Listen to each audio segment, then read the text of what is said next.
Probably the thing that really I'm passionate about is, well, it's technology, but it's the inequalities I see in the world. And I see that technology can bridge the gap of where humanity is right now and the struggles that most people are facing, and where I think we can be in the future. I travel around the world a lot, and I've been going to India for the last almost 20 years, and I guess that was like an awakening for me to see how the majority of the world live. And so I grew up in Australia, which is like a first world nation, and so I come from a very privileged background because I can speak English, use a computer, type, and drive a car and all those things. But that's not how most people get to live. They can't just do whatever they want.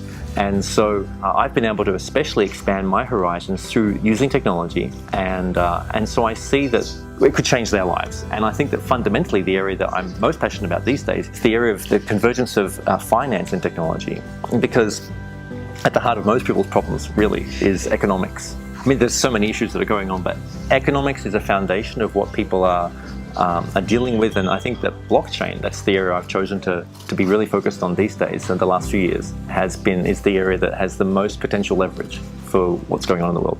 What we have right now is an opportunity to bring a lot of good, I think, to the world. But what blockchain, the potential of it is that it could bring potentially a lot of harm as well, because the level of social control and social engineering that could come from various large organizations that they could have over our lives is present as well in this. So I think like all things, it's a double-edged sword. We have the potential here to bring more freedom to our lives, but we also have the potential to allow various groups to have more control over us. And what are we going to do about it? Now, it's a very new industry, and it's actually very, very small, even though it's grabbed the world's attention. So why would something that's actually relatively small, like at its peak got to like 800 billion, and now it's dropped back to, at the moment, like around 250 billion. I mean, it changes every day. But so it must have something very much to it that's kind of like, I guess, agitating the establishment.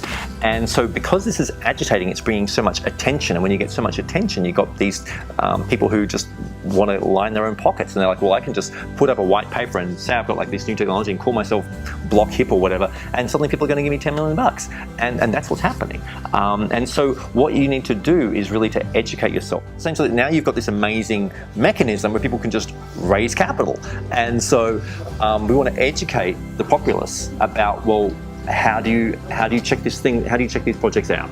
As the world wakes up to how easy this is, I think this can bring a lot of abundance, and I'm inspired about that.